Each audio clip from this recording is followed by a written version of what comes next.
This looks like a normal hospital photo. A woman resting, maybe after a small surgery. But the story behind this picture is one of the most disturbing ever told. It was late at night when 27-year-old Alison lay bleeding on the ground. She had just been brutally attacked and left for dead. Her body was covered in stab wounds, 37 times in the stomach and 17 times in the neck. The men who did this to her had driven away, certain she would die there. But Alison refused to give up. She felt a deep laceration across her abdomen and saw the inside slipping out. Somehow she pushed them back in and used a shirt she found nearby to hold them in place. She then tried to stand, but her vision started to fade, and her head tilted backward. When she touched her neck, she realized something horrifying. The trauma had almost completely separated her head. To stay alive, she had to walk, holding her head with one hand and her stomach with the other. Alison was born in Port Elizabeth, South Africa, on September 22, 1967. It was a calm coastal city known for its beaches and friendly people. Her childhood was mostly happy, though her parents separated when she was 10. After that, she lived with her mother and older brother. She grew up to be bright and hardworking, even becoming head girl at her high school. After finishing school, she traveled for a while before returning home to work as an insurance broker. Life was good. She had a loving family, close friends, and a simple but peaceful life. No one could have guessed how suddenly everything would change. Her attackers were two men named Frans du Toit and Thijs Kruger. Frans was 26, a husband and father, but also a longtime criminal. From a young age, he caused trouble, once even setting fire to a school. Over time, his crimes became worse. He attacked women but always seemed to escape punishment, possibly because his father was a police officer. Kruger was only 19. He came from an abusive home, and his father was a criminal who spent most of his life in jail. He was angry, lonely, and bitter. He hated women because they always rejected him. Frans and Kruger found each other, two men full of hate who shared dark thoughts. They even believed in satanic ideas. Together, they were dangerous. On December 18, 1994, Alison spent the day at the beach with friends. That night, she invited them to her apartment for games and pizza. When the night ended, one of her friends needed a ride home. Alison offered to drive her. After dropping the friend off safely, Alison returned home around 3 a.m. Someone had parked in her usual spot, so she parked a little farther away.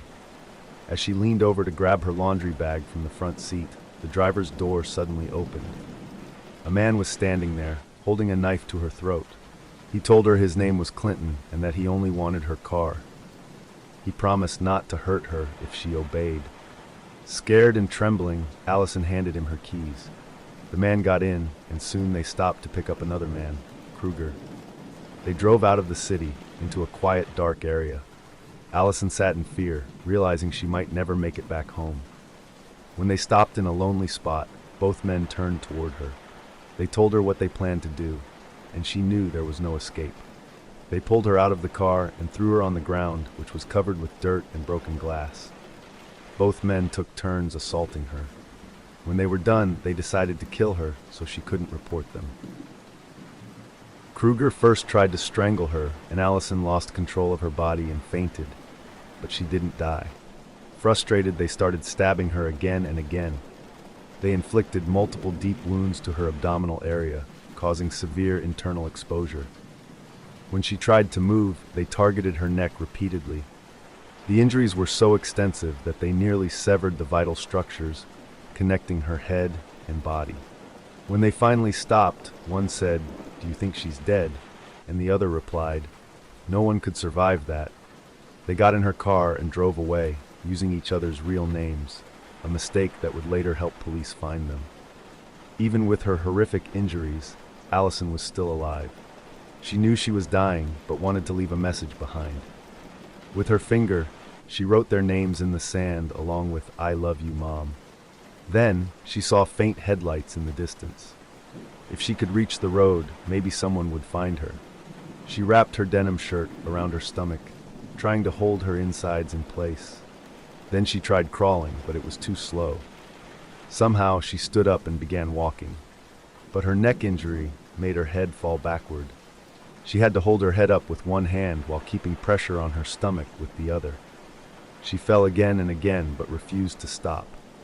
Finally, she reached the road. She lay down right in the middle, hoping someone would stop.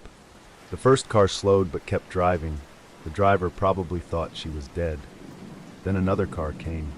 Inside were some young men from Johannesburg, including a veterinary student named Tian Eilerd. Tian jumped out when he saw her. He took her hand and told her she would be okay. Using his shirt, he tried to stop the bleeding from her neck. He kept talking to her, asking simple yes or no questions. Since she couldn't speak, Alison squeezed his hand once for yes, twice for no. He stayed with her for 45 minutes until an ambulance finally arrived. He later said, "God put me on that road at night for a reason." When doctors saw Alison, they couldn't believe she was still alive. One of them said he had never seen anyone survive such terrible injuries. Somehow, none of the 50-plus stab wounds had hit a vital organ or major artery. When she was strangled earlier, her intestinal contents were expelled, which prevented a deadly infection later. Even though her wounds were full of dirt, she never developed an infection. She went through a long surgery that lasted 3 hours. Even with a breathing tube in her throat, she was able to identify her attackers from photos shown by detectives. She remembered every detail. The next day, police arrested Franz and Kruger. When officers told Franz that Alison was still alive, he immediately confessed and even handed over Alison's ring, which he had kept as a trophy. He claimed that he was possessed by demons, but that didn't save him. Their trial began on June 12, 1995. Both were found guilty of kidnapping, assault, and attempted murder. They were given life sentences. As for Alison, she not only survived, but turned her pain into strength. She recovered, rebuilt her life, and began sharing her story with the world.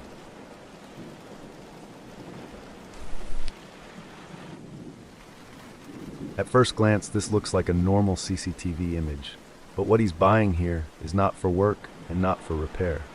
It's a circular saw, the same one he would use only hours later in one of the most disturbing crimes England has ever seen.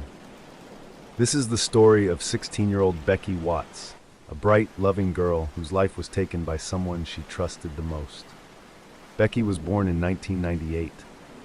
She had an older brother named Daniel and a stepbrother named Nathan, who was 10 years older than her. Nathan didn't live in the same house full-time, but he visited often. He found her annoying and said they had nothing in common. When Becky was just 12 years old, she began struggling with anorexia, an eating disorder that made her afraid to eat. She lost a lot of weight and became very weak. Her family was worried she might need to be hospitalized. Instead of helping, Nathan made fun of her. He told her she should lose even more weight. This deeply affected Becky, who was already struggling with her body image and self-esteem.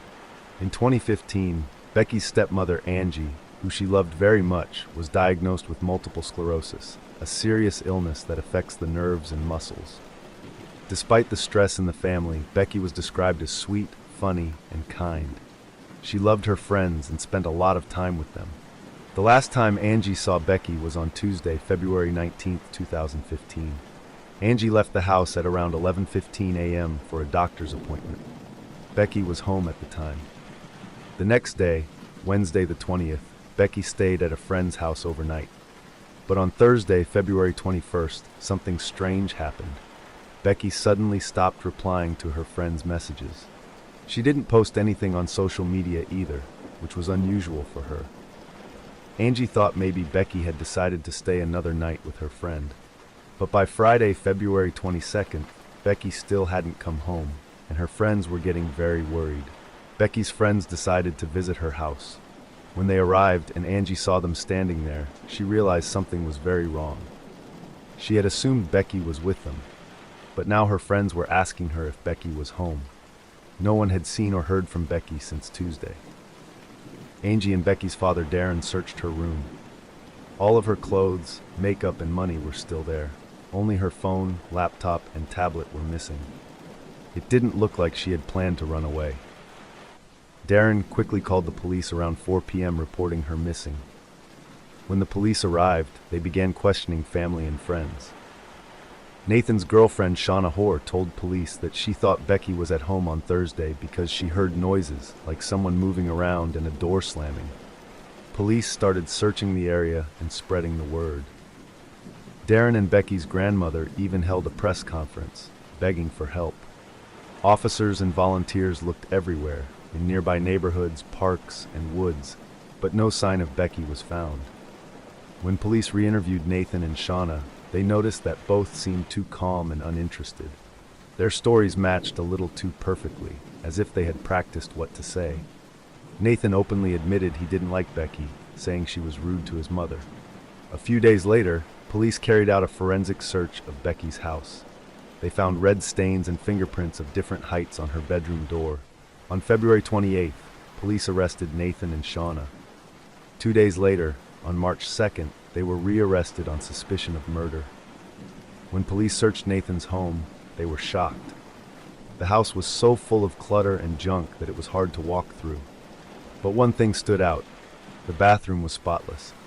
It was the only clean place in the entire house. That was immediately suspicious. Police also found a receipt from a hardware store dated February 19th, the same day Becky disappeared. The items listed on it included a circular saw, gloves, goggles, and face masks. Sadly, on March 3, 2015, police found Becky's body. She had been turned into pieces and placed into bags and boxes. The remains were hidden inside a neighbor's shed. DNA tests confirmed both Nathan and Shauna's involvement. CCTV footage showed Nathan and Shauna together on the day Becky vanished, buying batteries for stun guns, which they used in the attack. The next day, Nathan was seen buying the saw and cleaning supplies. Later footage showed the couple buying bleach and cleaning products, which they used to clean the bathroom where the crime took place. In court, Nathan admitted that he killed Becky, but claimed it was an accident. He said he only wanted to kidnap her to teach her a lesson because he thought she was rude. He claimed that during the struggle, he accidentally killed her. He also said Shauna didn't know what was happening and was outside in the garden while her pieces were being made. But investigators found text messages between Nathan and Shauna months before the murder, where they talked about kidnapping schoolgirls. The messages showed that they had a disturbing interest in girls. The judge said Nathan had an unnatural obsession and that this was a crime of obsessive nature. Prosecutors said that Nathan suffocated Becky at her home. After she died, he and Shauna put her body in their car, went back into the family home as if nothing happened, and later turned her body into pieces using the tools they had bought. They then hid her remains in a shed. After a long and painful trial, on November 11, 2015, the jury found Nathan Matthews guilty of murder and Shauna Hoare guilty of manslaughter. Both were also convicted of kidnapping and preventing a lawful burial. Nathan was given a life sentence with a minimum of 33 years, and Shauna received 17 years in prison. On April 17, 2015, a funeral was held for Becky at St. Ambrose Church in Bristol. To honor her memory, a bench was later built in a nearby park, hand-carved by artist Andy O'Neill, and a mural was painted for her. It's hard to imagine the pain Becky's family went through, losing their kind young daughter in such a cruel way, and learning it was done by someone they trusted. Becky's story is one that reminds us how evil can exist even within a home, and how important it is to notice signs when something feels off. This photo looks like a scene from a movie, but it isn't. It shows a real woman recreating the day in 1992 when she came face to face with a serial killer and somehow lived to tell the story. Late in the evening of September 26, 1992, 19-year-old Jennifer Asbenson was waiting for a bus to go to work. She worked the night shift as a caregiver from 10 p.m. to 6 a.m. at a center for children with special needs. Jennifer had already been late to work several times, and her boss had warned her that if she was late again, she would be fired. She really needed this job, so she was desperate to find a way to get there. As Jennifer stood by the road, a car pulled up. The driver was a young man wearing glasses. He smiled and kindly offered her a ride. It was 9:50 p.m., and she didn't want to lose her job, so she accepted. The man introduced himself as Andrew. He seemed friendly, and they talked casually as he drove. Jennifer felt comfortable with him. During the ride, she mentioned that she worked until 6 a.m., and Andrew suggested they have breakfast after her shift. Jennifer politely said no, explaining that she had a boyfriend. Andrew asked for her phone number anyway, so she gave him a fake one. He dropped her off safely at work, and she forgot about him. When her shift ended the next morning, Jennifer stepped outside and was shocked to see the same car. Andrew smiled, rolled down his window, and again asked her to go for breakfast. Because he had been kind the night before, Jennifer thought it was harmless and got into his car. But this time everything changed. Andrew told her that he had called the number she gave him, and an old woman had answered. Realizing she lied, he got very angry. He shouted at her, grabbed her hair, and hit her head against the dashboard. Then he pulled out a gun, tied her hands behind her back, and covered her face so no one would see her. He drove toward the desert, and Jennifer realized she was being kidnapped. Jennifer tried to talk to him and begged him to let her go, but he told her to be quiet. She felt helpless and terrified. When the car finally stopped, Andrew took out a large knife and began cutting her clothes. Jennifer screamed and tried to fight back, but he was much stronger. She couldn't breathe and soon lost consciousness. When she woke up, Andrew was biting her neck and growling like an animal. Then he got out of the car to get something from the trunk. Jennifer knew he planned to kill her. Using every bit of strength, she jumped out of the car and tried to run, but Andrew caught her and hit her on the head. He threw her into the trunk and kept driving. Inside the trunk, Jennifer thought it was over, but then something inside her told her to keep fighting. She pulled hard at the ropes and finally freed her hands. Feeling around in the dark, she found a lever and pulled it. The trunk opened. Andrew noticed and stopped the car, slammed the trunk shut, and drove on. Luckily, he didn't realize her hands were untied. After a while, the car got stuck in the sand. Jennifer pulled the lever again, jumped out, and started running as fast as she could. Andrew chased her with a machete, but she didn't stop. She reached the road and tried to wave down a car. The first driver saw her, and Andrew behind her, and got scared, speeding away. But then another car appeared. Two men saw Jennifer running half-clothed and crying. They stopped, helped her into the car, gave her clothes, and drove her to a gas station. There, they called the police and an ambulance. Jennifer told the police what had happened, how a man named Andrew had kidnapped her and tried to kill her. But when the police called her mother didn't believe her. She told them Jennifer often made up stories for attention. Because of that, the police doubted Jennifer's story and let her go. Jennifer felt hopeless. She knew the man was still out there and could find her anytime, since her purse and ID were still in his car. Living in fear, she moved out of her parents' house and got 2 dogs for protection. She also started therapy and joined self-defense classes. Slowly, she began to heal. She met others who had gone through similar pain, and they supported each other. 5 years later, the police came to her door. They asked her to look at photos of several suspects. As soon as she saw one of the faces, she froze. It was him, the man who kidnapped her. She learned that his real name was Andrew Urdiales, and he was not just a kidnapper, he was a serial killer. He had murdered at least 8 women, and Jennifer had been the only one to survive. Urdiales had been arrested in Illinois in 1996 after police found an illegal gun in his car. That gun matched the one used in several murders. During questioning, he confessed to killing multiple women and even mentioned the one victim who had escaped. She finally knew the truth about the man who had almost ended her life. The police asked Jennifer to testify in court against him.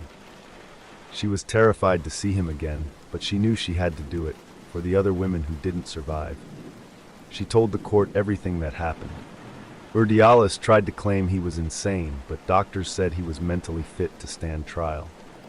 He was found guilty of several murders in different states. He was first sentenced to death twice in Illinois, but later his sentences were changed to life in prison after the state banned the death penalty. Then he was sent to California for more trials where he was found guilty again, including for Jennifer's kidnapping. In 2018, he was sentenced to death once more. A week later, he took his own life in prison. Jennifer said that the evil he caused finally came back to him. Despite all she went through, she did not let fear destroy her life. She moved to Los Angeles and got married, even had a daughter, and finally found peace.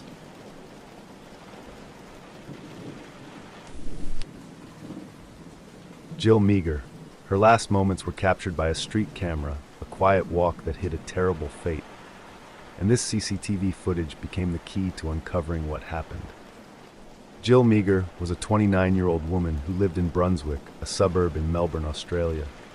She worked at ABC Radio as a producer and was known to be kind, cheerful, and full of life.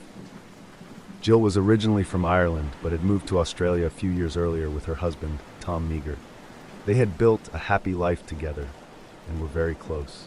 On the night of September 21st, 2012, Jill went out for drinks with a few of her friends from work. It was a Friday evening, and everyone just wanted to relax and have fun after a long week. They started at a bar called Brunswick Green, and later moved to another place nearby called Bar Etiquette. Both were only a short distance from Jill's home. Around 1:30 a.m., Jill decided to call it a night. One of her friends offered to get her a taxi home, but Jill said there was no need. She lived only about a 10-minute walk away and had walked that route many times before. She said goodbye to her friends and started walking home alone. When her husband Tom woke up early the next morning, he noticed Jill wasn't home. He had fallen asleep on the couch the night before, expecting her to come in quietly after her night out. But now, her side of the bed was still empty. Jill was not the type of person to stay out all night without telling anyone, so Tom immediately felt something was wrong. He decided to go out and look for her. He walked along the streets near the bars she had been to, calling her name and checking every corner, hoping she might have tripped or gotten lost, but she was nowhere to be seen. By 6 a.m., Tom's worry turned into panic.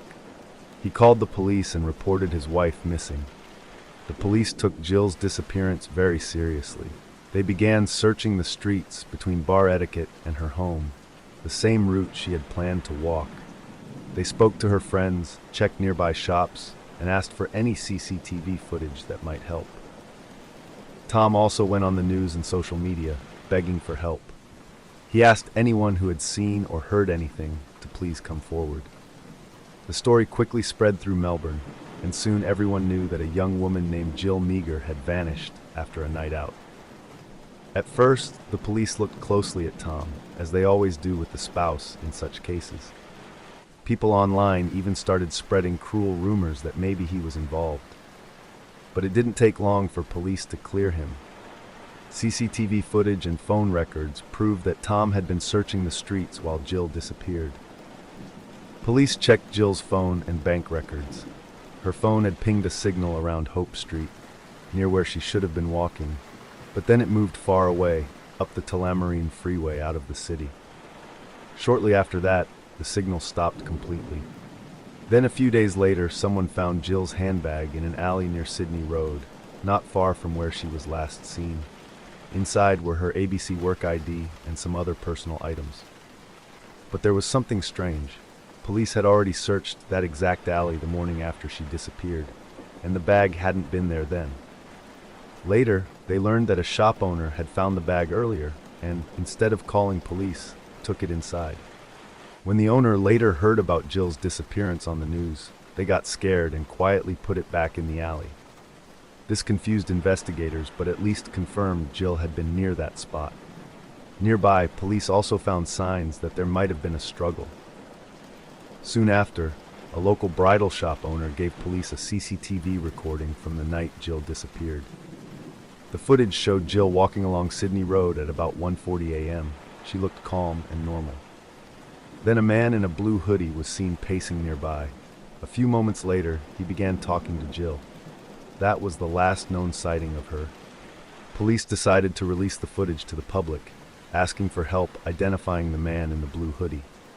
It quickly became the main focus of the investigation. Everyone wanted to know who he was. While checking the route Jill's phone had taken, police noticed something important. At the same time Jill's phone had moved up the freeway, a car belonging to a man named Adrian Ernest Bailey had been caught on a traffic camera going the same way. Bailey was 41 years old and already known to police. His record was full of violent crimes, mostly assaults going back decades. He had first been jailed for assault when he was just 19. Over the years, he attacked several women, was sent to prison multiple times, and had even been released early more than once. Each time, he offended again. When police realized Bailey's car matched the phone's movement and the CCTV image looked like him, they put him under surveillance. A few days later, they arrested him. At first, Bailey denied everything. He said he had nothing to do with Jill's disappearance. But while he was being questioned, police searched his home and found Jill's SIM card in his washing machine. When they showed him the evidence, he finally confessed. He admitted that he was the man in the blue hoodie and that he had approached Jill while she was walking home. He told police he tried to talk to her, but when she rejected him, he got angry. He claimed he saw red and strangled her. After killing her, he put her body in his car and drove out of the city, where he buried her by the side of a road near Gisborne, about 50 kilometers away. He tried to make it sound like it was a mistake, saying he didn't mean to hurt her, but his long history of violence showed otherwise. Police later found Jill's body where Bailey said he left it. The discovery confirmed what everyone feared but had been praying not to be true. The people of Melbourne were heartbroken. Her husband Tom was devastated, but he remained strong and later spoke about how the justice system had failed to protect people like Jill by allowing a dangerous man like Bailey to walk free again and again. Adrian Bailey was sentenced to life in prison for the assault and murder of Jill Meagher, with a minimum of 35 years before he could ever apply for parole.